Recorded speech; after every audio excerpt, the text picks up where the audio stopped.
Praise the lord. Sunday સ્કૂલમાં બાળકો એ શિક્ષણ પ્રાપ્ત કરે અને એમની બધી ગાલી ગયેલી વાતો યાદ આવે. એક વખત સન્ડે સ્કૂલમાં એવું શિક્ષણ આપવામાં આવ્યું કે પરમેશ્વરે માટીમાંથી પૂતળું બનાવીને જીવનનો શ્વાસ મૂકીને હવાને બનાવી અને પછી હવાની પાંસળીમાંથી સ્ત્રી બનાવી, પુરુષ આદમની પાંસળીમાંથી સ્ત્રી બનાવી હવા.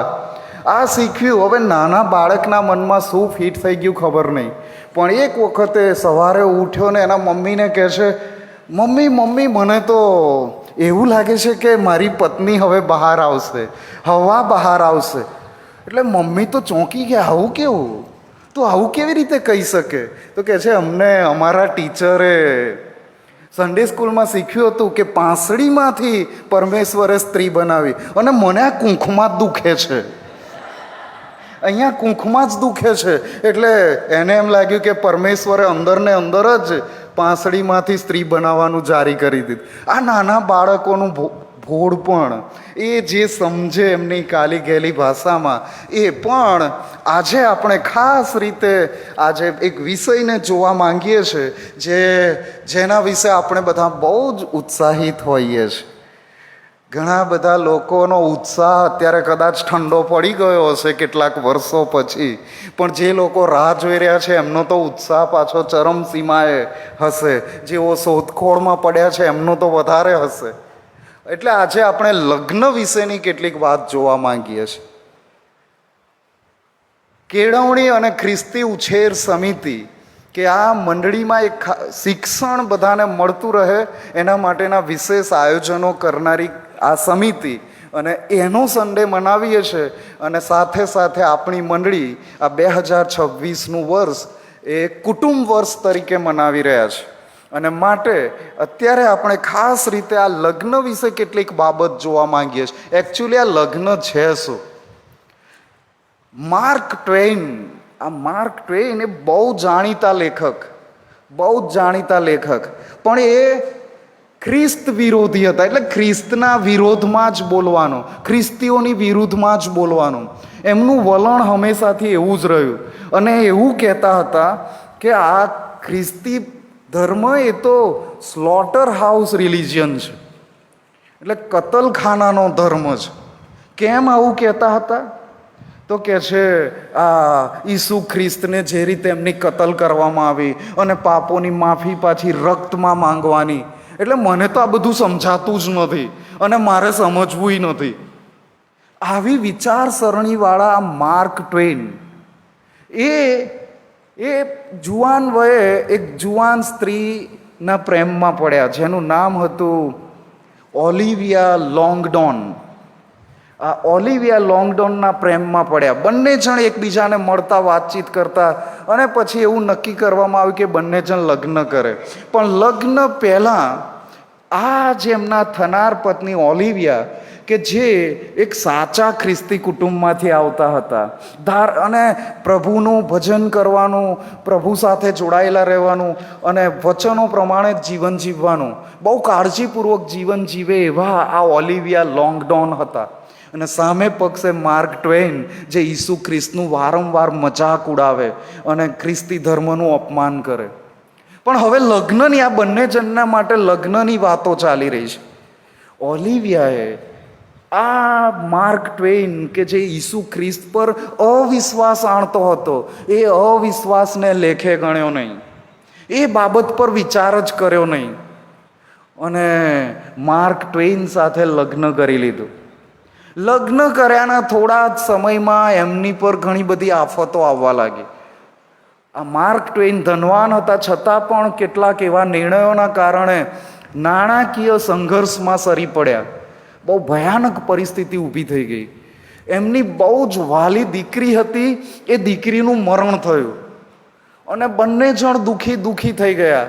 માર્ક ટ્વેઇને તો પોતાની જાતને સંભાળી લેવાનો પ્રયત્ન કર્યો, જોકે એ પણ કામ ના આવ્યો. પણ એ પોતાની પત્નીને બહુ જ પ્રેમ કરતા હતા, એટલે પોતાની પત્નીને એમ કહ્યું કે જો તને એમ લાગતું હોય કે તારા ઈસુ ખ્રિસ્ત તને દિલાસો આપી શકે છે, તો તું તારા ઈસુ ખ્રિસ્ત પર વિશ્વાસ કર ને એમને પ્રાર્થના કર, એમની પાસે પાછી જા અને તું ઈસુમાં દિલાસો પ્રાપ્ત કર. ઓલિવિયાનો રિપ્લાય હતો, હવે મને ઈસુ ખ્રિસ્ત પર વિશ્વાસ રહ્યો જ નથી. પ્રભુ ઈસુ ખ્રિસ્ત પર વિશ્વાસ રહ્યો જ નથી. આવું કેવી રીતે બન્યું? એ તો રોજ પ્રાર્થના કરનારી વ્યક્તિ, બાઇબલ વાંચે, લોકોને સુવાર્તા પ્રગટ કરે અને એમ કે છે હવે મને પ્રભુ ઈસુ ખ્રિસ્ત પર વિશ્વાસ જ રહ્યો નથી. આનું કારણ એ હતું, અવિશ્વાસી સાથે લગ્ન કર્યું. અવિશ્વાસી સાથે લગ્ન કર્યું અને આવી પરિસ્થિતિ સર્જાય. આજે આપણે બધા એમ માનીએ છીએ કે આ લગ્ન તો અમે સારી પેઠે જાણીએ છીએ, સમજીએ છીએ. જેમણે લગ્ન કર્યું છે એ આવો દાવો કરે છે, નથી કર્યું એ તો આવી પડશે ત્યારે જોયું જશે. એમાં શું શીખવાનું હોય? એમાં શું જાણવાનું? તો આ દુનિયાના બધા લોકો લગ્ન કરે છે, આપણું એક દિવસ લગ્ન થશે અને કૌટુંબિક જીવન શરૂ કરી દઈશું. એટલું આસાન નથી. કોઈ મને જણાવો કે આ લગ્ન એટલે શું? લગ્ન એટલે શું? કદી વિચાર કર્યો છે? આ લગ્ન શબ્દ, મેરેજ, અને એમાંય ખાસ કરીને આ ગુજરાતી શબ્દ લગ્ન. શું આ લગ્ન એટલે છે? એના સમાનાર્થી શબ્દો હું જોતો હતો અને કેટલાક શબ્દો મને પ્રાપ્ત થયા કે આ લગ્ન એટલે, એના માટે થોડો સુધારેલો શબ્દ લગ્ન, પછી ઉર્દુમાંથી આવેલો શબ્દ શાદી, પછી વિવાહ અને પરિણય, પછી જૂના શબ્દો પ્રમાણે હથેવાળ અથવા તો હાથેવાળ કરવું.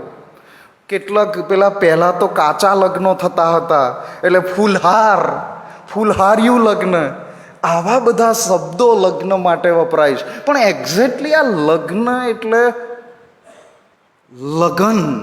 લગન લાગવી, એકબીજા માટે તલ્લીન થઈ જવું, એકબીજા માટે જોડાઈ જવું, કે એક એવી લાગણી કે એના વગર બીજું કોઈ નહીં.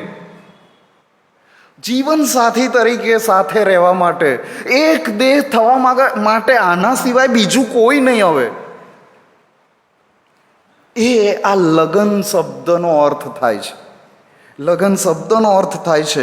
અને પછી એ લગ્ન પહેલાં જે હોય છે એ આપણે સગાઈ, જેને સગાઈથી ઓળખીએ છીએ. અને નવા કરારમાં સગાઈ માટે જે શબ્દ આપ્યો છે વેવિશાળ. કોનું વેવિશાળ થયું હતું? યુસુફ અને મરિયમનું વેવિશાળ. અને એના માટે ઇંગ્લિશ શબ્દ છે બીથ્રોડ. અને એનો અર્થ ત્યાં એના માટે વેવિશાળ શબ્દ લખવામાં આવ્યો છે. અને આજનો શબ્દ છે સગાઈ, એટલે કે લગ્નનું વચન આપવા માટેની વિધિ. હવે હું તમારી સાથે જ લગ્ન કરીશ એવી ખાતરી આપવાની વિધિ એટલે સગાઈની વિધિ. એ સગાઈની વિધિ. અને પરમેશ્વરે આ લગ્નની શરૂઆત કરી. પરમેશ્વરે પોતે લગ્નની શરૂઆત કરી છે. અને એટલે જ આજનો જે શાસ્ત્ર પાઠ છે, ગીત શાસ્ત્ર 127, એની ઉપર ટાઇટલ આપવામાં આવ્યું છે, એના પર લેખકનું નામ લખવામાં આવ્યું છે કે એ લખનાર સુલેમાન રાજા છે. સુલેમાન રાજાએ આ ગીત લખ્યું. અને સુલેમાન એ શરૂઆતમાં જ એ સ્વીકારે છે કે જો યહોવા ઘર ન બાંધે તો તેના બાંધનારાનો શ્રમ મિથ્યા છે. જો યહોવા ઘર ન બાંધે તો તેના બાંધનારાનો શ્રમ મિથ્યા છે. અને એનો અર્થ એ થયો કે પરમેશ્વર એ ઘર બાંધે છે. અને આ બાંધવાની વાત આવી એટલે ઘણા બધા એવું માને કે આ મકાન કે કોઈ ઇમારત બાંધવાની વાત હશે. અને પરંતુ જેમ આપણે આખા અધ્યાયમાં જ્યારે આગળ વધીએ છીએ ત્યારે ક્લિયર થઈ જાય છે કે આ કોઈ મકાન બાંધવાની વાત નથી, પણ ખરેખર ઘર બાંધવાની જ વાત છે.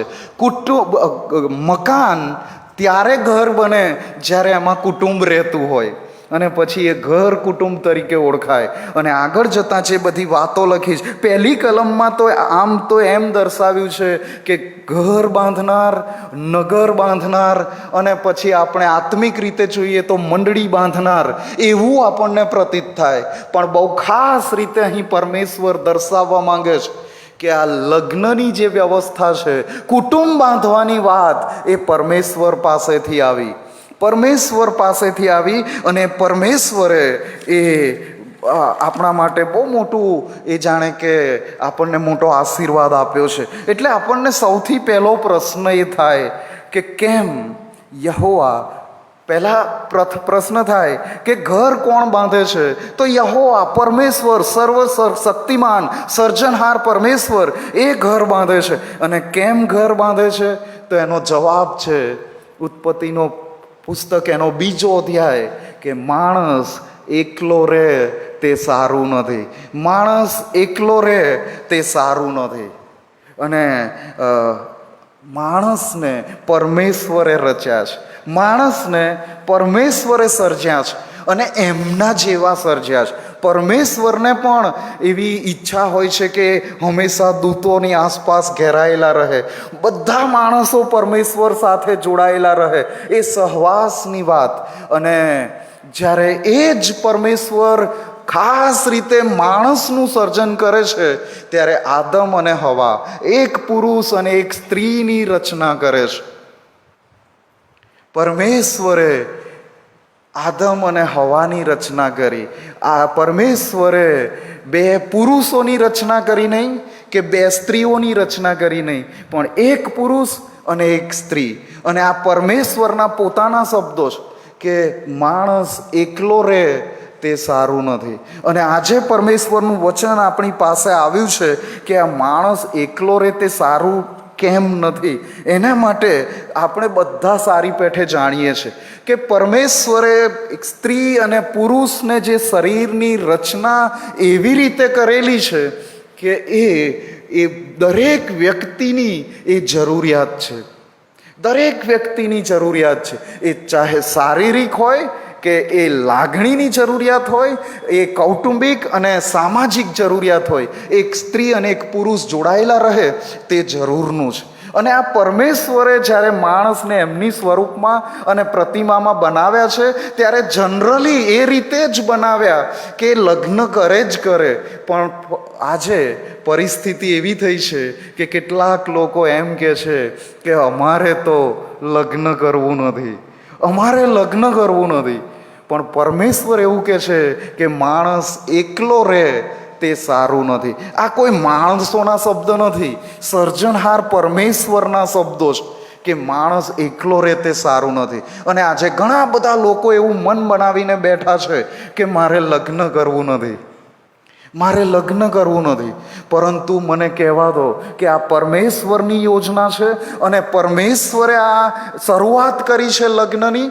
તો એ પરમેશ્વરે જે શરૂ કર્યું છે, એમનું જે યોજના છે, એમાં આપણે સામેલ થવું જ રહ્યું. હા, જો કોઈ ખાસ કારણોસર કોઈ લગ્નથી અળગા રહેવા માંગે છે તો એના જેન્યુઇન રીઝન હોવા જોઈએ. જેન્યુઇન રીઝનમાં શું છે કે જો કોઈ વ્યક્તિનામાં પુરુષત્વ જેવું કંઈ ન હોય, સામાન્ય રીતે કોઈ ખાસ કારણસર કોઈ એ શરીર સંબંધ બાંધી શકે એવી અવસ્થામાં ન હોય, ત્યારે એ લગ્નથી અળગા રહેવાની વાત એ યોગ્ય ગણી શકાય. અથવા તો કોઈ એમ માને પાઉલની માફક કે મારે તો બસ ઈસુ ખ્રિસ્તના રાજ્યની જ વાત કરવી, મારી પાસે કુટુંબના માટે કોઈ સમય નથી અને મારી માટે આ સમાજના માટે કે બીજી કોઈ પણ બાબતના માટે સમય જ નથી. હું તો બસ હું ને મારા પ્રભુ અને મારા પ્રભુનું રાજ્ય, અને બસ મારે તો એમાં ને એમાં જ રહેવું છે. એ લોકો લગ્ન ના કરે તો એને બાઇબલ યોગ્ય કારણ કહે છે કે ચલો તમે, અને પાઉલ તો એવું કહે છે બધા મારા જેવા રહે એવી મારી ઈચ્છા છે. તેમ છતાં બળવા કરતાં પરણવું સારું, બળવા કરતાં પરણવું સારું, આ પાઉલના શબ્દો છે. અને ઘણા બધા આજે એ શારીરિક રીતે સક્ષમ હોવા છતાં લગ્નથી દૂર રહેવાના બીજા બાહ્ય પરિબળો હોય છે. બાહ્ય પરિબળો કયા હોય છે? તો કોઈ યોગ્ય ઉદાહરણ જ મળ્યું નથી, અથવા તો આજુબાજુ જુએ છે તો આ વ્યક્તિના ડિવોર્સ થઈ ગયા, ફલાણા વ્યક્તિના ડિવોર્સ થઈ ગયા. અને કોઈક આવું મન ક્યારે બનાવી લે કે જ્યારે માલુમ પડે કે બહુ જ ધાર્મિક કહી શકાય, બહુ જ આત્મિક કહી શકાય, બહુ સીધા સાદા વ્યક્તિ હોય અને એમને એવું પાત્ર ભટકાઈ જાય અને એવા સંઘર્ષ જીવનમાં શરૂ થઈ જાય અને એ નજીકથી એ વ્યક્તિને ઓળખતા હોય એટલે પેલા બીજો વ્યક્તિ મનમાં નક્કી કરી લે, આમાં તો પડવા જેવું છે જ નહીં બાપા, આ કંઈ આપણાથી સહન અથવા તો આને આપણાથી મેનેજ થાય એવું છે નહીં. ડર લાગી ગયો અથવા તો ચિંતા ઊભી થઈ ગઈ. ડર અને ચિંતાના કારણે જો કોઈ લગ્ન કરવાનું માંડી વાળે છે તો પરમેશ્વરે જે પેલું કહ્યું છે કે માણસ એકલો રહે તે સારું નથી, એને તેઓ નજરઅંદાજ કરે છે. અને પછી પ્રભુ ઈસુ ખ્રિસ્ત પોતે આહવાન આપે છે, જો કોઈની પાસે કોઈ પણ ચિંતા હોય તો ઈસુ ખ્રિસ્તની ઉપર નાખી દો. જો કોઈને કોઈ વાતનો ડર લાગતો હોય તો પ્રભુ ઈસુ ખ્રિસ્તની પાસે પવિત્ર આત્મા માંગો. અને પરમેશ્વરનો આત્મા એ ભયનો આત્મા નથી, પણ એ સાવધ બુદ્ધિનો આત્મા છે. એ વ્યક્તિને સાવધ બુદ્ધિ આપે, એ વ્યક્તિને હિંમત આપે, ભાઈ આગળ વધ, આગળ જેવી પરિસ્થિતિ આવશે પ્રભુ સાથે રહીને સહાય કરશે. અને જો કદાચ કોઈ વ્યક્તિને એવું પાત્ર ભટકાઈ ગયું, એમ થાય કે પૂરી કાળજી રાખી છે કે હું એવા જ વ્યક્તિ સાથે લગ્ન કરીશ કે જે પ્રભુ ઈસુ ખ્રિસ્તને જીવન સોંપેલું હોય અને જે નિયમિત ચર્ચમાં આવતા હોય, જે પ્રાર્થના કરતા હોય અને છતાંય એવું બધું કરતા હોય, પણ જ્યાં સુધી પૃથ્વી પર છીએ ત્યાં સુધી એવી શક્યતા રહે છે કોઈ પણ વ્યક્તિ ગમે ત્યારે પડી જઈ શકે. અથવા તો એવું પણ બને કે જે તે વ્યક્તિ પોતે પોતાની જાતને છેતરતો હોય અને સાથે સાથે જગતના લોકોને છેતરતો હોય અને પોતાના થનાર જીવનસાથીને છેતરી નાખે અને કોઈકની સાથે આવી છેતરપિંડી થાય. પૂછ્યું હોય કે તમે પ્રભુ ઈસુ ખ્રિસ્તને જીવન સોંપ્યું છે અને હવે જો એ પાત્ર પસંદ જ પડી ગયું છે, કોઈ પણ રીતે લગ્ન કરવું છે, એટલે જૂઠું બોલતા કોઈને સહેજે ખચકાટ થતો નથી. હા, ઈસુ ખ્રિસ્તને મેં હું તો ચર્ચમાં જઉં છું, હું તો બાઇબલ વાંચું છું, હું તો પ્રાર્થના કરું છું, જે કહેશે એ બધું હા હા. અને પછી આગળ જતાં લગ્ન થઈ ગયા પછી ખબર પડે કે મારી સાથે છેતરપિંડી થઈ ગઈ છે. તો ફરી પાછું જો મેં પરમેશ્વર પર આધાર રાખ્યો છે, હું એમ માનું છું કે પરમેશ્વરે ઘર બાંધ્યું છે અને છતાંય મારી સાથે છેતરપિંડી કેમ થઈ ગઈ, મેં તો કાળજી રાખી હતી અને છતાંય મારી સાથે કેમ છેતરપિંડી થઈ ગઈ, તો પછી એ પરમેશ્વરની યોજના છે. પરમેશ્વરની યોજના એવી છે કે જગતનો એક પણ આત્મા નાશમાં ન જાય, જગતનો એક પણ વ્યક્તિ નાશમાં ન જાય, બધા જીવન પામે, બધા જીવન પામે.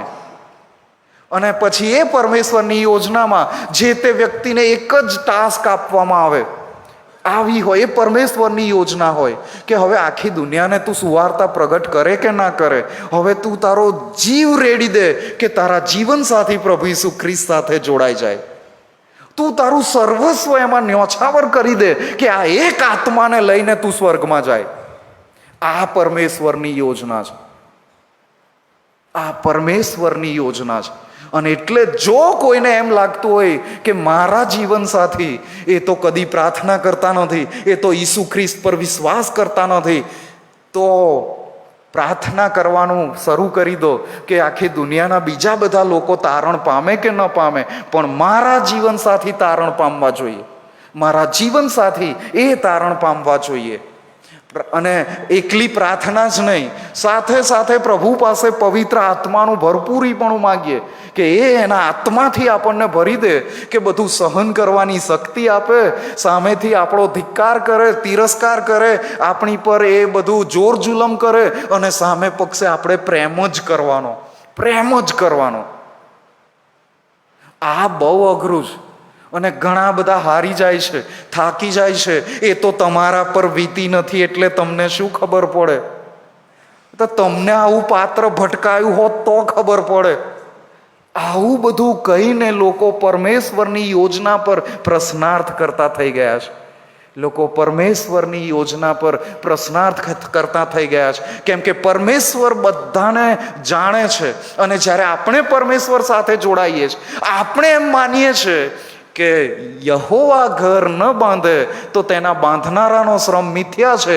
જે કોઈ આ વચન પર વિશ્વાસ કરે છે એ પોતાના દાંપત્ય જીવનને ટકાવી રાખવા માટે, એ પોતાના જીવનસાથીને પ્રભુ ઈસુ ખ્રિસ્તની સાથે મિલાપ કરાવી દેવાને માટે એ પોતાનો જીવ સુદ્ધા આપી દેશે.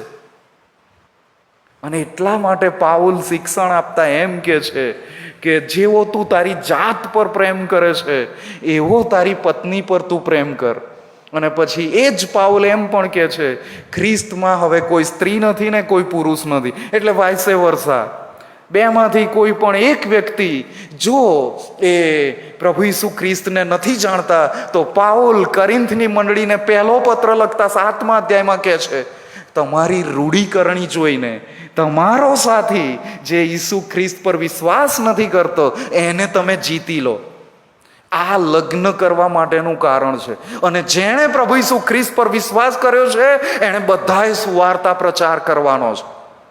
અને એ સુવાર્તા પ્રચાર માટે હું દુનિયાના છેડા સુધી જાઉં એ પહેલાં મારે મારા યરુસાલેમનું જોવાનું છે, મારા ઘરનું જોવાનું છે, મારા કુટુંબનું જોવાનું છે કે મારો જીવનસાથી એ વિશ્વાસ કરે છે કે નથી કરતા. અને ત્યાંથી એ સફળતા મળે પછી નેક્સ્ટ સ્ટેપ. આજે આપણે ઘરનાનો તો વિચાર જ નથી કરતા અને આખી દુનિયાના છેડા સુધી પહોંચવાની વાતો કરીએ છીએ. સુવાર્તા પ્રચાર કરનારા લોકો પોતાના ઘરનું જાણતા નથી, પોતાના જીવનસાથી ઈસુ ખ્રિસ્ત પર વિશ્વાસ કરે છે કે નહીં એની તસદી લીધી નથી અને આખી દુનિયાને પ્રભુ ઈસુ ખ્રિસ્તની વાતો શીખવવા નીકળી જાય છે. શરૂઆત પોતાના ઘરથી અને એમાંય પોતાના જીવનસાથીથી આ સુવાર્તા પ્રચાર કરવાની વાતની શરૂઆત થાય છે. અને આ કુટુંબ જીવન એ ફક્ત સુવાર્તા પ્રચાર અને આત્મિક બાબતો માટે જ પરમેશ્વરે રચના કરી છે એવું નથી, પરંતુ આ એક સહવાસ છે, એક ભાગીદારી છે. અને પરમેશ્વરે પ્રથમ માણસને બનાવ્યો, એને એ અહેસાસ થવા દીધો કે ભાઈ તું એકલો નહીં ચાલે, એકલું તારાથી નહીં જીવાય, એકલું તારાથી નહીં રહેવાય. એવો અહેસાસ થવા દઈને પછી એના માટે યોગ્ય એવી સહાયકારી હવા એ સર્જવામાં આવી. શરૂઆતમાં વાત કરી કે કૂંખમાંથી એટલે પાંસળીમાંથી બનાવી. કોઈક કહેતું તું સારું થયું ઉપરથી માથામાંથી હાડકું ના લીધું ને તો માથે ચડીને બેસત. અને પાછા કેટલાકે એમ પણ કે પગમાંથી હાડકું ના લીધું એ સારું થયું, તો આ પુરુષો પાછા જાય એવા નથી. આમેય પુરુષ પ્રધાન સમાજના નામે સ્ત્રીઓ પર અત્યાચાર કરે છે અને પોતાના પગમાં રાખવાના પ્રયત્ન કરે. એટલે પરમેશ્વરે એ પાંસળીમાંથી સ્ત્રી બનાવીને એ હવા નું સર્જન કર્યું કે પુરુષને એક સ્ત્રી પ્રાપ્ત થાય. અને એનું જે બીજું કારણ જે છે કે શારીરિક સંબંધ અને શુદ્ધતા જળવાય. હવે પરમેશ્વરે માણસને જે રીતે સર્જ્યા છે એ માણસને જેમ શારીરિક રીતે ભૂખ લાગે, તરસ લાગે અને થાક પણ લાગે, આરામની પણ જરૂર પડે, એ જ રીતે શારીરિક સંબંધની ઈચ્છાઓ પણ અમુક ઉંમર પછી એ શરૂ થઈ જાય છે. અને પાછલા દિવસોમાં આપણે જોયું તેમ કે હવે બહુ જલ્દી બધાનામાં જાગી જાય છે એ શારીરિક સંબંધ બાંધવા માટેની તીવ્ર ઈચ્છાઓ બહુ નાની ઉંમરમાં બધાની એ તીવ્ર બની જતી હોય છે. ઘણા બધાને પ્રશ્ન થાય કે આ બધું ક્યાં હવે ફરી પાછું લઈને આવ્યા? પણ આ પરમેશ્વરની વ્યવસ્થા છે. પરમેશ્વરે એ રીતે આ સર્જન કર્યું છે અને પરમેશ્વરનું આ આપેલું શરીર છે. પરમેશ્વરે જ્યારે આદમ અને હવાને બનાવ્યા ને ત્યારે તો એમને એવું નહોતું કે બનાવ્યા ને તરત જ એમના માટે કપડાં બનાવ્યા નહોતા. એમના માટે તરત જ કપડાં નહોતા બનાવ્યા. ત્યાં લખ્યું છે ઉત્પત્તિ 2:25 તેઓ બંને નગ્ન હતા પણ તેઓ લાજતા ન હતા. કેમ લાજતા નહોતા? પાપ નહોતું. પાપ નહોતું એટલે લાજ શરમ પણ નહોતી. પણ હવે જગતમાં જ્યારથી પાપે પ્રવેશ કર્યો ત્યારથી પોતે વસ્ત્રો બનાવ્યા પૂરતા થયા નહીં ને પરમેશ્વરે વસ્ત્રો બનાવવા પડ્યા અને પરમેશ્વરે ચામડાના વસ્ત્રો બનાવ્યા, આદમ હવાને આપ્યા. આ બધી વાતો વારંવાર તમે સાંભળી હશે. પણ પરમેશ્વરે પોતે એ પાપ આવ્યું પછી માણસના માટે વસ્ત્રો બનાવવાની જરૂર ઊભી થઈ.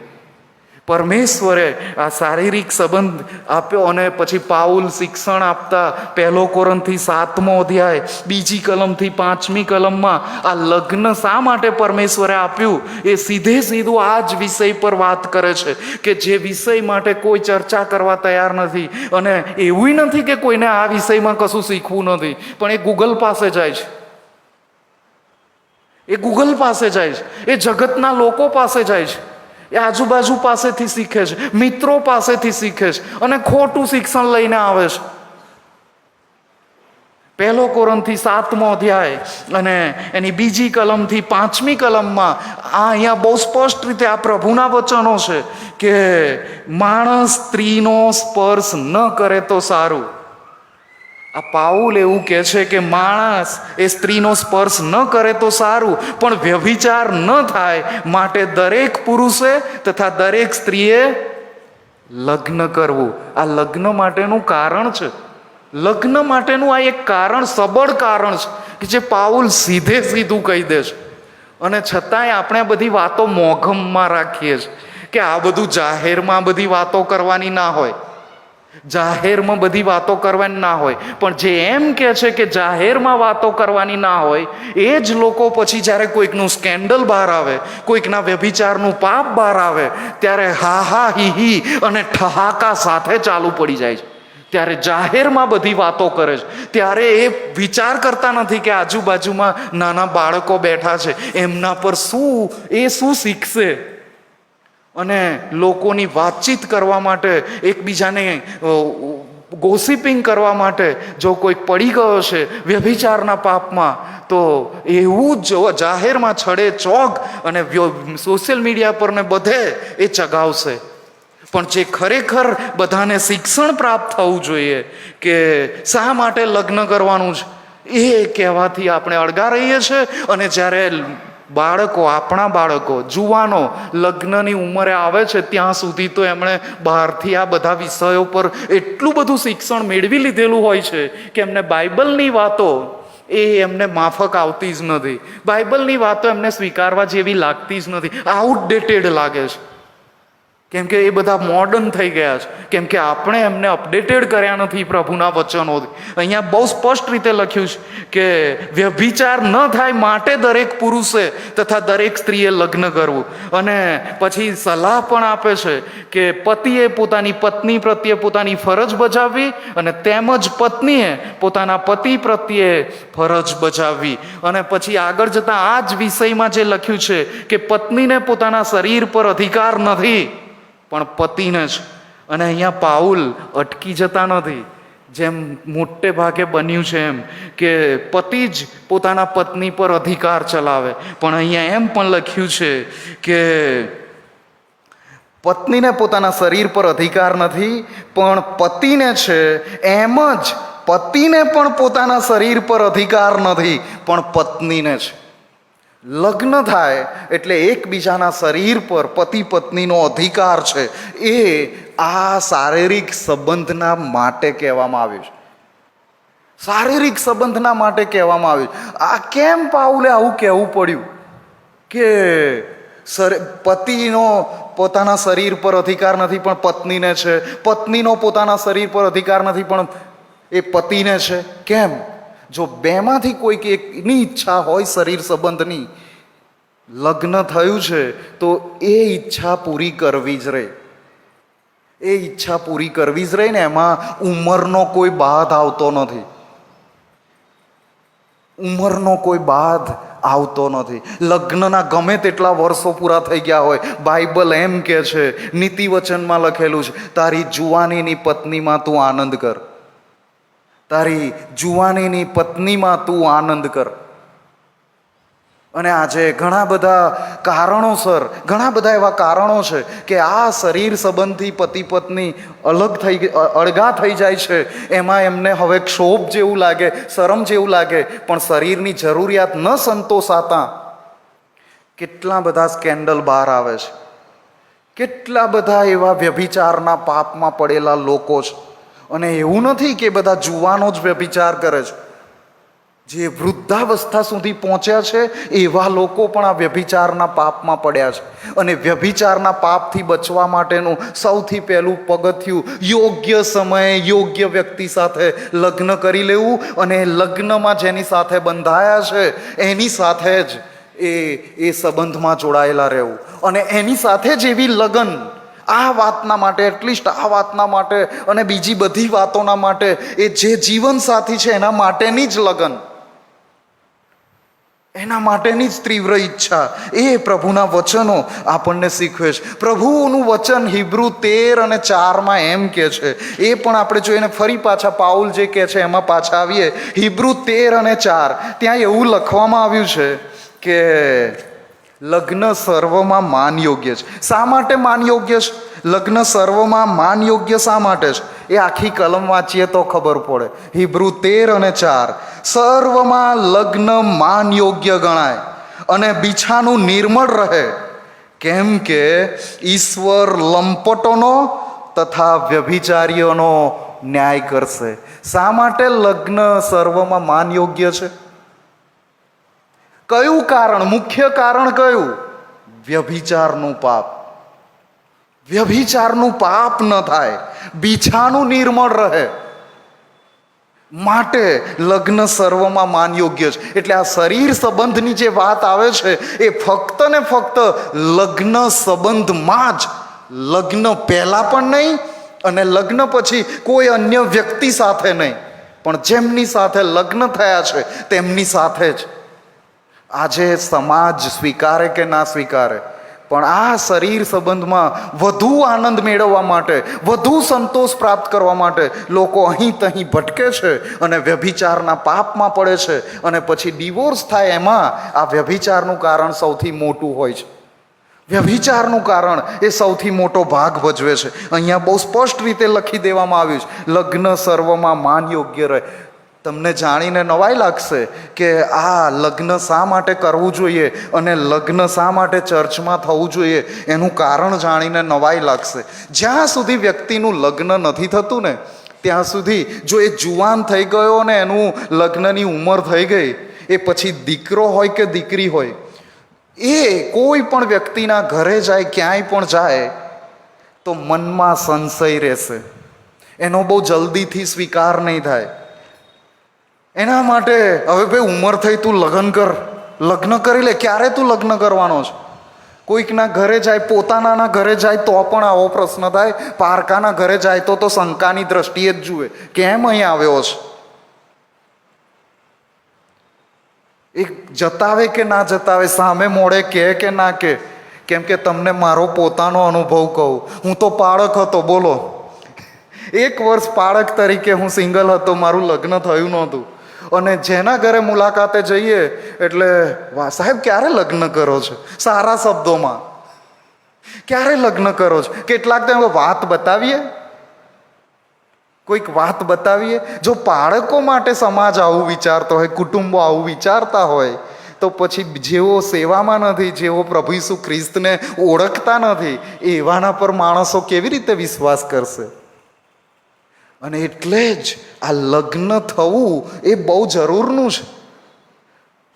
જેઓએ લગ્ન નથી કર્યું અને જે વફાદાર, મતલબ કે પ્રભુ ઈસુ ખ્રિસ્તને વફાદાર રહ્યા છે, પ્રભુ ઈસુ ખ્રિસ્તની સાથે જોડાયેલા રહ્યા છે, એમને ધન્યવાદ.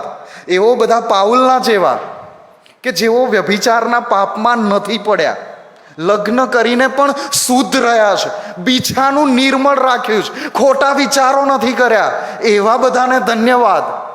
અને એનો મોટો બદલો તમને સ્વર્ગમાં મળશે. કેમ કે પાઉલે એવું કહે છે કે બધા હવે મારી જેમ એકલા રહે એવું હું ઈચ્છું છું, પણ બળવા કરતાં પરણવું સારું. એટલે કે જો આવી ઈચ્છાઓ હોય તો લગ્ન કરવું સારું. એ આ બાઇબલનું શિક્ષણ છે જે દર્શાવે છે શા માટે વ્યક્તિએ લગ્ન કરવું જોઈએ, શા માટે વ્યક્તિએ લગ્ન કરવું જોઈએ. એટલે ફરી પાછા 1 કોરિન્થી 7મો અધ્યાય ને 5મી કલમ, આ પ્રભુએ કેવળ કહી દીધું એટલું નહીં કે લગ્ન સર્વમાં માન યોગ્ય છે. આપણે લોકો લગ્નને માન આપીએ કે ના આપીએ, પરમેશ્વર લગ્નને માન આપે છે. કેવી રીતે? તો 5મી કલમ આપણે જોઈએ કે છે, એકબીજાથી જુદા ના પડો, પણ માત્ર પ્રાર્થનામાં રહેવા માટે એકબીજાની સંમતિથી થોડી વાર સુધી જુદા પડો તો પડો અને પછી પાછા એકઠા રહો. રખે ને તમે તમારા વિકારને વશ થયાને લીધે શૈતાન તમારું પરીક્ષણ કરે. બહુ સ્પષ્ટ રીતે પાઉલ સમજાવે છે અને અહીંયા સમજી લેવાની જરૂર એ છે કે તમે એકબીજાથી જુદા ન પડો. અને પછી કહે છે કે પ્રાર્થનામાં રહેવા માટે એકબીજાની સંમતિથી. એનો અર્થ શું થયો કે મારે જો પ્રાર્થનામાં લાંબો સમય રહેવાનું છે તો મારે મારા જીવનસાથીની સંમતિ લેવી પડશે. અને આ સંમતિ લેવી એટલે પરવાનગી લેવી. સંમતિ એટલે પૂછવાનું કે હું થોડો વધારે સમય પ્રાર્થનામાં વિતાવવા માંગુ છું, તો હું પ્રાર્થના માટે જાઉં. આ કોણ કહે છે? પ્રભુનું વચન.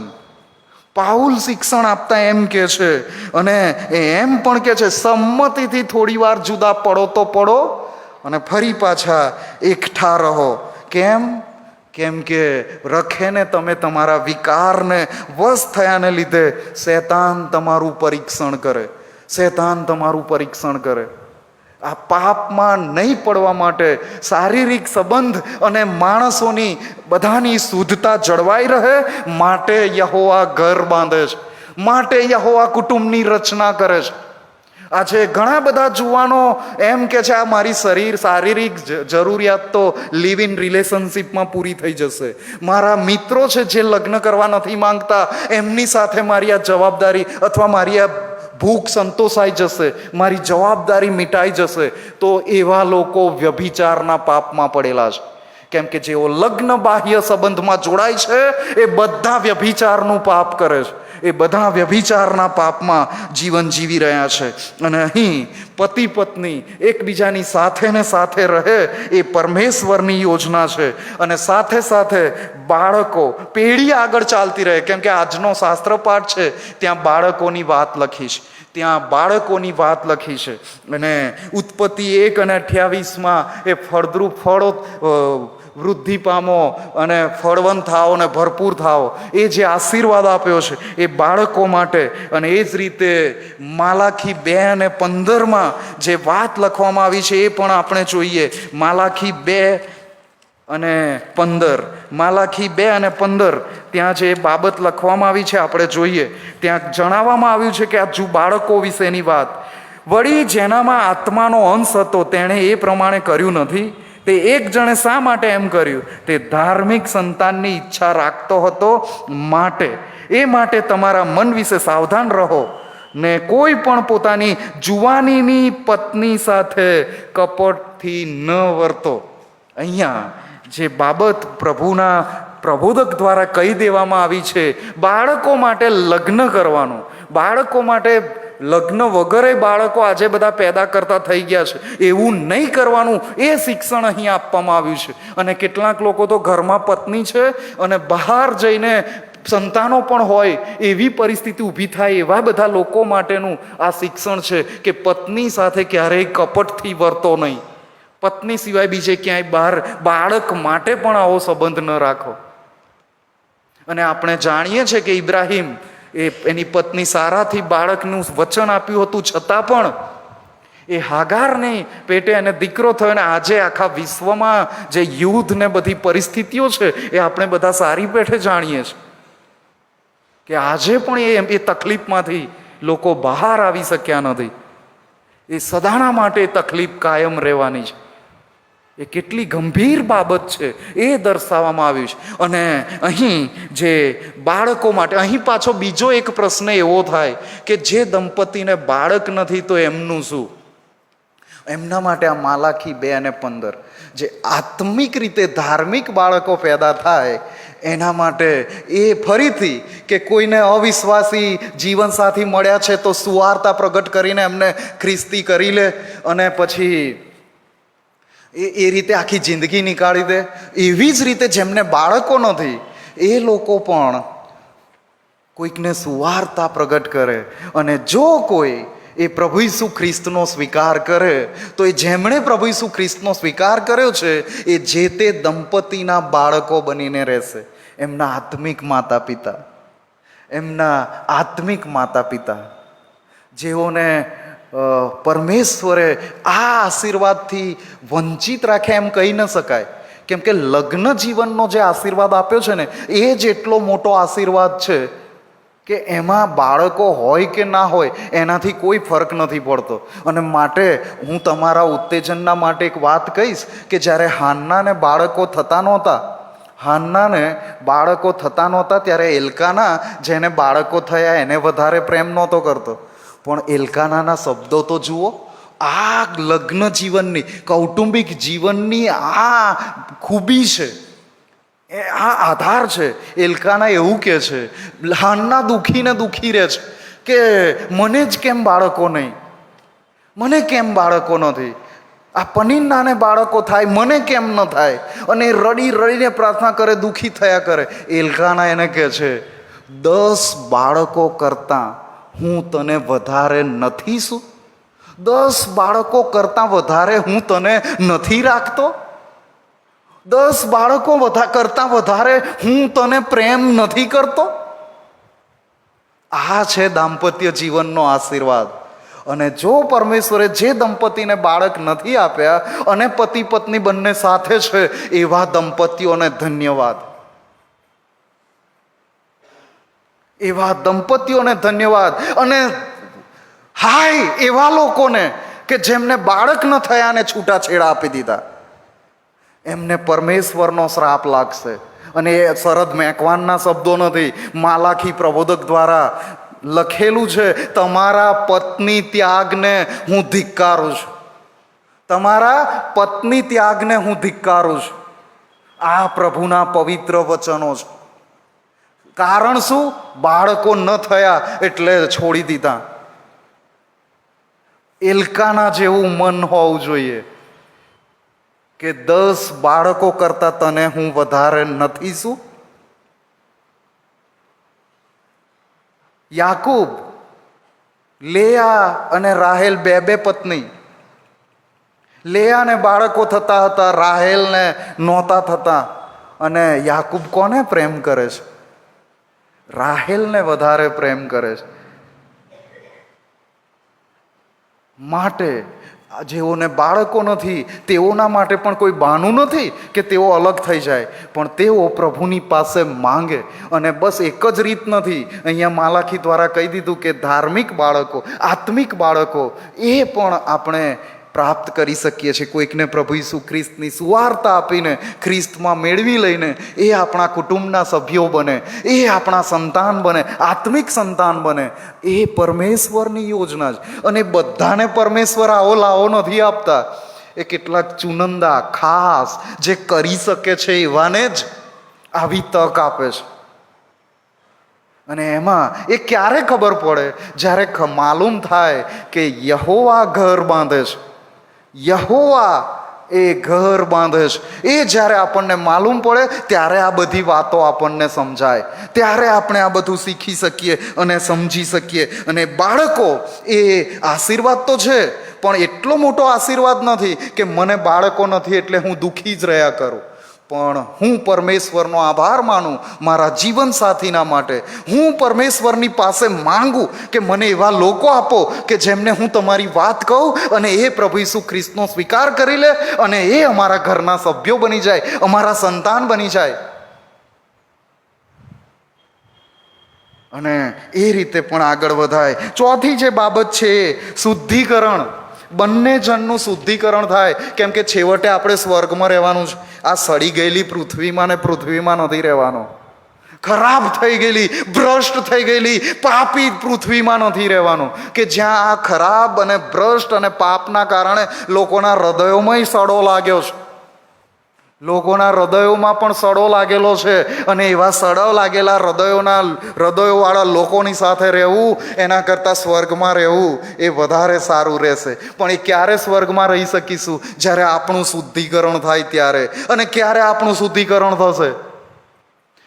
પતિઓ જેમ ખ્રિસ્તે મંડળીને શુદ્ધ કરી. એફેસીઓને બધા મોટા ભાગના લગ્ન પ્રસંગે આ જ શાસ્ત્ર પાઠ વંચાયો છે.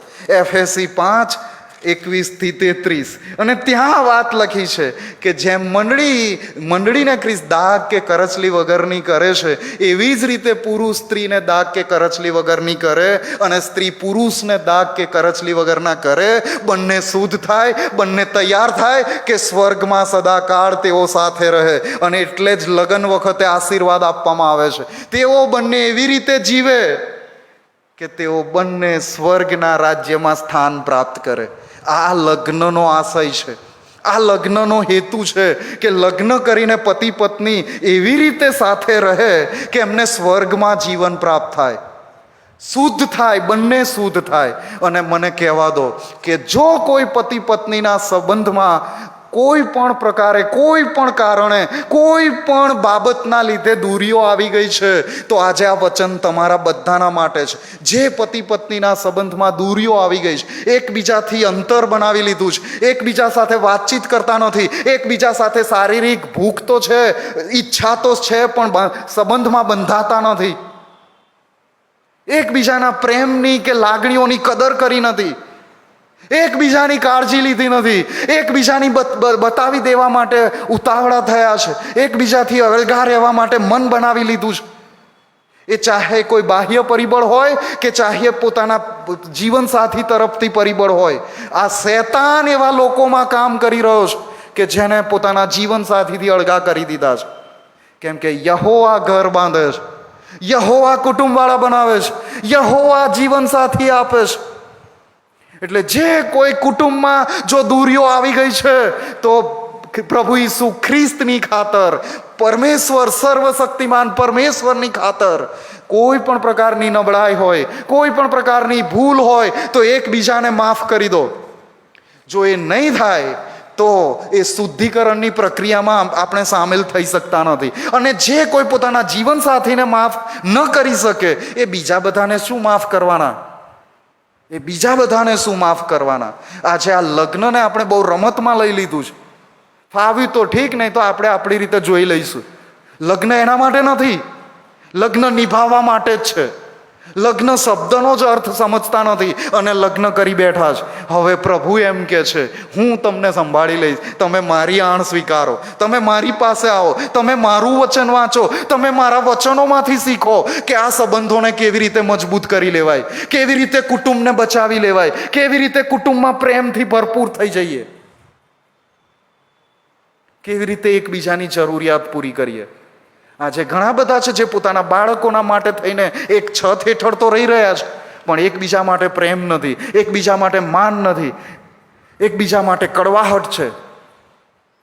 આ બધું શૈતાનનું કામ છે જે દૂર થવું જ રહ્યું. કેમ કે લગ્ન એ શુદ્ધિકરણના માટે છે, લગ્ન એ સ્વર્ગમાં જવા માટે, એ ઘરમાં રહીને પ્રેક્ટિસ કરવાની આ વચનોની, અને ઘરમાં રહીને શુદ્ધ થતું રહેવાનું, અને બહાર જઈને લોકોને પ્રભુ ઈસુ ખ્રિસ્તની સુવાર્તા આપવાની.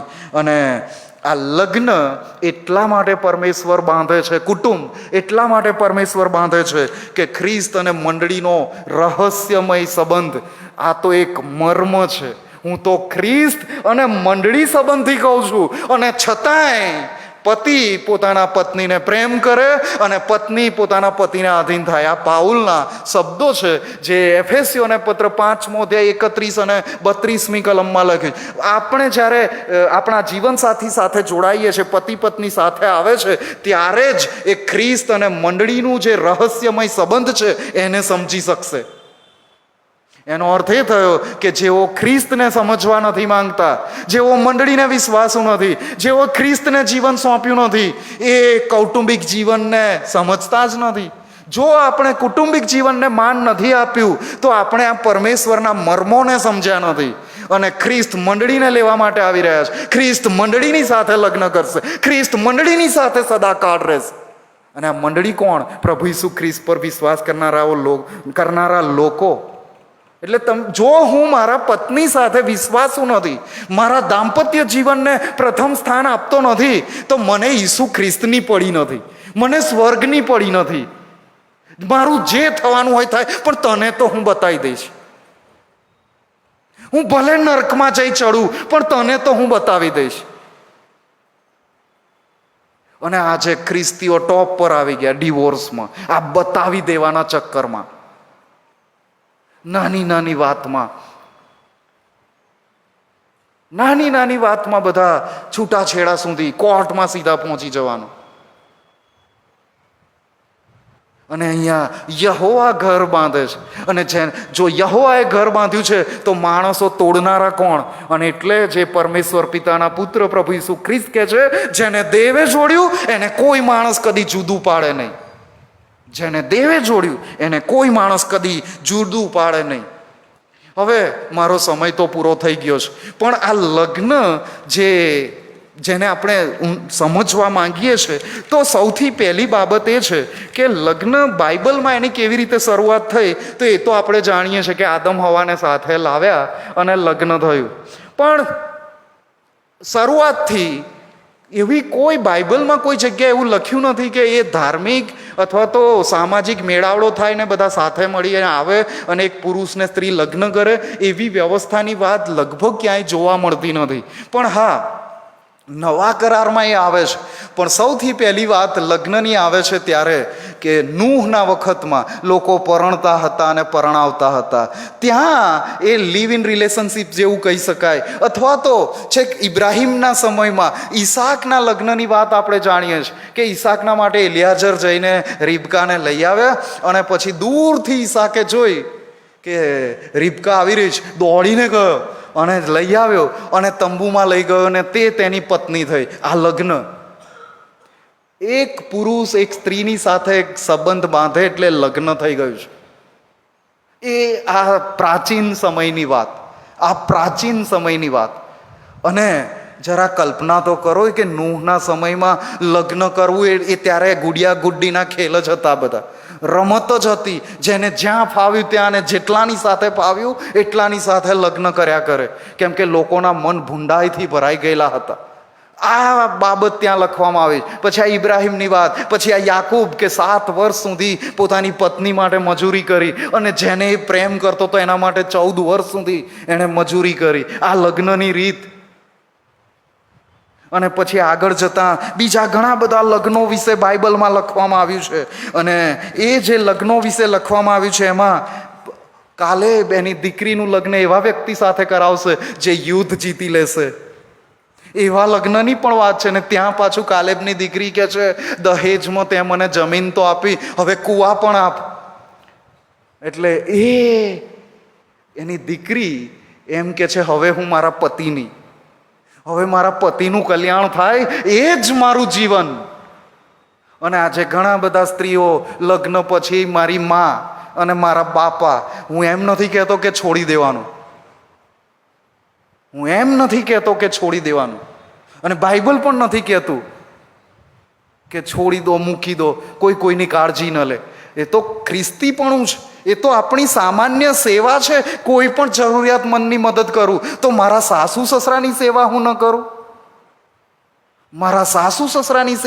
કરું? કે જેમણે પોતાની દીકરી મને મારી જીવનસાથી બનવા માટે આપી દીધી. કેટલાકને હું વ્યક્તિગત રીતે જાણું છું જે પોતાના સાસુ સસરાની એટલી સારી રીતે સેવા કરે છે. એવા લોકોને ધન્યવાદ. અને તેઓ બહુ મોટો બદલો પામશે, સ્વર્ગમાં બદલો પામશે. બંને પક્ષે સાસુ સસરા, બંને પક્ષે જેઓ સેવા કરે છે એમને બહુ મોટો બદલો મળશે. કેમ કે છેવટે તો બધા ઘરડા થવાના, વૃદ્ધ થવાના, અને બધાને કોઈક સેવા કરનાર હોય, કોઈ હૂંફ આપનારું હોય, કોઈ સમજનારું હોય, એવી બધાને જરૂર છે. અને ભવિષ્યની પોતાની જરૂરિયાતનું ભાન ન હોય એવા લોકો પોતાના મા બાપને કે પોતાના સાસુ સસરાને એમ જ મૂકી દે બીજાના ભરોસે. લગ્ન એટલા માટે આપવામાં આવ્યું છે કે આપણે એને બરાબર સમજીએ, અને બાઇબલ એ આપણને શીખવે છે. યાકૂબની વાત આપણે જોઈ, બોઆઝ અને રૂથના લગ્નની વાત જોઈ. રૂથ એ વિદેશી સ્ત્રી અને બોઆઝની સાથે એનું લગ્ન થયું. એ પણ આપણે જાણીએ છીએ. અને એ કેટલો મોટો આશીર્વાદ કે ઈસુ ખ્રિસ્તની વંશાવળીમાં રૂથનું પણ નામ સામેલ થઈ જાય. દાઉદની એ દાદી બની ગઈ. અને એલ્કાના હાન્નાની વાત જોઈ. યુસુફ અને મરિયમનું લગ્ન. ઘણા બધા એમ કહે છે કે આ તો હજુ વેવિશાળ જ થયું હતું, સગાઈ જ થઈ હતી, અને ત્યાં જાણ્યું કે ગર્ભવતી છે, અને છતાં પણ છતાં પણ એ બંને પછી પતિ પત્ની તરીકે સાથે રહ્યા અને ઈસુ ખ્રિસ્તના જન્મ પછી એ બંને પતિ પત્ની તરીકે રહેવા લાગ્યા. અને પછી બાઇબલ એમ કહે છે કે એમને ફરી બીજા બાળકો પણ હતા. એટલે કે આવા કોઈ ખાસ કારણના લીધે પણ યુસુફે મરિયમને મૂકી દીધી નહીં ને એમ પરમેશ્વરની યોજના પૂરી કરી. તો જો આપણને જીવનસાથી મળ્યા છે તો એ કોઈક રીતે પરમેશ્વરની યોજના પૂરી થવાની છે એટલે આપવામાં આવ્યા છે. એમને નિભાવવા જ રહ્યા. પસંદ હોય કે ના હોય, મનગમતું પાત્ર મળ્યું કે ન મળ્યું, સુંદરતા પ્રાપ્ત થઈ કે ન થઈ, પણ એ નિભાવવું જ રહ્યું. અને છેવટે પછી ખ્રિસ્ત અને મંડળી. અને માટે જે કોઈ આ પતિ અથવા પત્ની ત્યાગ કરે છે એમના માટે તો બહુ ભયાનક વચનો પ્રભુના વચનમાં લખવામાં આવ્યા છે. પરંતુ છેવટે ખ્રિસ્ત અને મંડળી એ કંઈ નવા કરારનો જ ટોપિક નથી. જૂના કરારમાં પણ પરમેશ્વર પિતા ઇઝરાયલને પોતાની પત્ની તરીકે એને સંબોધે છે. અને યશાયા 54 અને 5 એ કહે છે, તારા કર્તા એટલે કે તારા સર્જનહાર તારા પતિ છે. યર્મિયા 3:1-13 તો ટાઇટલ જ ઉપર કેવું આપ્યું છે ખબર છે? જે બાઇબલમાં ઉપર ટાઇટલ આપવામાં આવ્યું હોય, બેવફા ઇઝરાયલ, જેમણે વ્યભિચારનું પાપ કર્યું છે, જે બીજા બધા પાસે ગયા છે. જો કે એ મૂર્તિ પૂજાની વાત હતી, પણ જે શબ્દો વાપરવામાં આવ્યા છે એ વ્યભિચાર. કેમ કે વ્યભિચાર એટલો બધો વ્યાપેલો હતો જૂના કરારમાં, નૂહના સમયમાં, પછી કરિન્થની મંડળી, પછી એફેસસની મંડળી, અને માટે આ બધું શિક્ષણ આપવાની જરૂર પડી. અને આજે આ વચન પ્રભુ આપણી પાસે લાવ્યા. આપણે શું માનીએ છીએ કે આજે નૂહના જેવો સમય ફરી પાછો આવ્યો નથી? કેમ કે પ્રભુ ઈસુ ખ્રિસ્તે તો હવે એમ કહ્યું કે તમે વ્યભિચારનું કૃત્ય કરો એ જ વ્યભિચારનું પાપ નથી, પણ તમે વિચાર પણ કરો ને તો એ પણ વ્યભિચારનું પાપ છે. અને આજે સૌથી વધારે જ્યાં જુઓ ત્યાં વ્યભિચાર જ, જ્યાં જુઓ ત્યાં દેહ પ્રદર્શન. એ સોશિયલ મીડિયા હોય કે પ્રિન્ટ મીડિયા હોય કે ટેલિવિઝન હોય કે આજની બધી મૂવીઝ હોય, બધે વ્યભિચાર અને વ્યભિચાર જ. અને આજના બધા કુટુંબોમાં જુઓ તો ત્યાં પણ વ્યભિચાર. કેમ કે આપણે હવે સારી પેઠે જાણીએ છીએ કે એકબીજાનો ત્યાગ કદી કરવો નહીં, અને લગ્ન બાહ્ય સંબંધ એ વ્યભિચાર છે. અને આવા પાપથી બચી જઈએ માટે પરમેશ્વર એ કુટુંબને બાંધે છે, કુટુંબને રક્ષણ પૂરું પાડે છે, અને એ બાળકો પણ આપે છે કે જેમને એવી રીતે તૈયાર કરવાના કે ફરીથી પ્રભુને સોંપાઈ જાય. અને એટલે જ પછી હું એવા બાળકોને પણ તૈયાર કરું કે જે કદાચ બાયોલોજિકલી મારા નથી, પણ એ પ્રભુને સોંપાઈ જાય અને એમ સ્વર્ગમાં એ બધા મારા બાળકો બની જાય. ભલે મારા બાયોલોજિકલ બાળકો નથી, પણ એ બધા સ્વર્ગમાં મારા બાળકો હોય.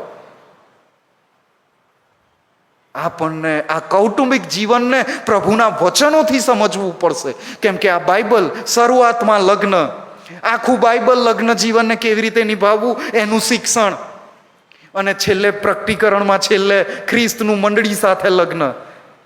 પ્રભુ ઈસુ ખ્રિસ્ત પોતે લગ્ન પ્રસંગમાં હાજર રહ્યા, અને ત્યાં આપણને પહેલું સામાજિક મેળાવડો અને લગ્નનું જાણે કે કંઈક ફંક્શન એવું લાગ્યું, અને ત્યાં પાણીનો દ્રાક્ષારસ બનાવ્યો, અને ત્યાં એ પ્રસંગ આશીર્વાદિત થઈ ગયો, આનંદિત થઈ ગયો પ્રભુ ઈસુ ખ્રિસ્તની હાજરીથી. આજે આપણે આ લગ્નને માન આપ્યું નથી. આજે લગ્ન થતું હોય ને ત્યારે કેટલાક આવીને વિનંતી કરે છે, લગ્નને માન આપવું એટલે શું? લગ્નને માન આપવું એટલે કોઈ પણ સ્ત્રી ને પુરુષ લગ્ન કરે છે, અને એ સ્થાને જો હાજર છું તો હું પૂરી ગંભીરતા સાથે, પ્રાર્થના સાથે હું પ્રભુના ચરણોમાં બેસીશ કે એક પુરુષ અને એક સ્ત્રી જોડાઈ રહ્યા છે, એ લગ્નમાં જોડાઈને છેક સ્વર્ગ સુધી પહોંચે, માટે હું પ્રાર્થના કરીશ. પણ આજે તો કેટલાક કુટુંબો આવીને વિનંતી કરે છે, સાહેબ એક બાજુ ચર્ચમાં લગ્ન થવા દેજો અને બીજી બાજુ લગ્નની છૂટ, જમવાની છૂટ આપી દેજો ને, એટલે મોડું ના થઈ જાય, અમારા સગા સંબંધીઓ સચવાઈ જાય. આ ખ્રિસ્તી લોકો આવી વાતો કરે છે. બાઇબલ તો લગ્નને માન આપે છે, સર્વમાં માન યોગ્ય. પરમેશ્વરે લગ્નના માન આપતા એમ કે છે, તમારે પ્રાર્થના કરવા એ જુદા ના પડવો હોય તો ભેગા ને ભેગા રહો લગ્નના સંબંધમાં. આટલું બધું માન આપે છે. અને આ માણસ એમ કે એક બાજુ જમવાનું ચાલુ કરો અને એક બાજુ લગ્ન થવા દો. અને કેટલાક તો લગ્ન થતું હોય ત્યારે બહાર જમવાનું ના હોય તોય બહાર બેસી રહ્યા. એ લોકો એવું દર્શાવે છે કે અમને આ લગ્ન માટે સહેજે માન જ નથી. એ મારું પોતાનું હોય કે બીજાનું હોય, મને લગ્ન માટે કોઈ માન નથી. પણ બાઇબલ તો એવું કહે છે કે લગ્ન સર્વમાં માન યોગ્ય છે. અને એ જો પરમેશ્વરની ઉપસ્થિતિમાં થતું હોય તો આપણે કેટલા બધા આશીર્વાદિત લોકો છીએ કે આપણું લગ્ન એ નૂહના સમયમાં થતું હતું એમ નથી થતું. આપણું લગ્ન એ જૂના કરારના સમયમાં થતું હતું એવી રીતે નથી થતું. પણ આપણું લગ્ન પરમેશ્વરની પવિત્ર ઉપસ્થિતિમાં, લોકો વિશ્વાસીઓની હાજરીમાં એ લગ્ન થાય. પ્રભુના વચનો પ્રમાણે એકબીજાને કોલ કરાર આપવાના, મંડપ વખતે સંદેશો, પ્રભુના વચનો, આભાર સ્તુતિની મીટિંગ વખતે વચનો, અને પછી લગ્ન પહેલા પણ વચનો. અને છતાંય બધા લગ્નને જે માન આપવું જોઈએ એ આખા લગ્ન પ્રસંગને દીપાવવા માટે, મનાવી લેવાને માટે જાત જાતની તૈયારીઓ કરો. પ્રાર્થના કદી કરી? લગ્ન નક્કી થયું તો સૌથી વધારે પ્રાર્થના થવી જોઈએ કે હવે એક નવા સંબંધની, નવા કુટુંબની શરૂઆત થઈ રહી છે જ્યાં પરમેશ્વરની સૌથી વધુ જરૂર પડશે. પણ ત્યારે તો આનંદ, વારે ઘડીએ લગ્ન નથી થતા. લગ્ન જીવનમાં એક વખત થાય છે એટલે પૂરો આનંદ મનાવવાનો. એ આનંદ મનાવવામાં પરમેશ્વર નારાજ થઈ જાય છે. લગ્નને માન આપતા નથી અને સમય સાચવતા નથી. જો કે હવે દર અડધા કલાકના 5,000 દંડ કર્યો એટલે થોડી પરિસ્થિતિ બદલાઈ છે. એ પેલા નાણાં આપવાના ડરથી, પૈસા ખિસ્સામાંથી કાઢવા પડે એના ડરથી. બાકી જેમની પાસે નાણાં છે તો એમાંય પાછું એવું કહેતા હોય આપી દઈશું. કેટલા આપવાના છે? અરે 15 લાખ ખર્ચો કરે છે તો થોડા વધાર. આવા લોકો લગ્નને માન નથી આપતા. અને પછી આપણા સમાજમાં બધી તકલીફો હોય. મેં બહુ બધો તમારો સમય લઈ લીધો, માફ કરજો, પણ અહીં પૂરું થતું નથી. આપણે વધુ આ લગ્ન વિશે, કૌટુંબિક જીવન વિશે વધુ ક્યારેક ફરીથી આપણે જોઈશું. અને પ્રભુ આપ સર્વને આશીર્વાદ આપે. અને આવો આપણે અત્યારે પ્રાર્થનામાં નમીએ. અત્યારે ખાસ રીતે પ્રાર્થના કરીએ. હું મારા જીવનસાથી માટે પ્રાર્થના કરીશ. હું મારા આજના પતિ પત્નીના સંબંધના માટે પ્રાર્થના કરીશ. હું મારું પોતાનું જીવન ફરીથી સમૃદ્ધ અને પ્રેમથી ભરપૂર કરી લેવા માટે પ્રભુની સહાય અત્યારે માંગી લઉં. અત્યારે હું મંડળીના કુટુંબો માટે પ્રાર્થના કરું કે જે કુટુંબોમાં શૈતાને કામ કર્યું છે, જે કુટુંબોમાં મનમોટાવ થયો છે, જે કુટુંબોમાં કજિયા કંકાસ આવ્યા છે, જે કુટુંબોમાં પતિ પત્ની એકબીજાથી અલગ રહે છે, એ બધા આજે પરમેશ્વરની આણ સ્વીકારે, પરમેશ્વરના પ્રેમથી ભરપૂર થાય, એકબીજા સાથે જોડાઈ જાય. આવો આપણે પ્રાર્થના કરીએ. સર્વશક્તિમાન પરમેશ્વર પિતા, મારા પત્નીના માટે, મારા જીવનસાથીના માટે હું તમારો ખૂબ જ આભાર માનું છું. તમે મને ડાહી પત્ની આપી છે, મારા કરતાં વધારે સમજદાર પત્ની આપી છે, મારા સ્વભાવને સહન કરનાર પત્ની આપી છે. પ્રભુ તમારો ખૂબ જ આભાર માનું છું, તમારી સ્તુતિ કરું છું.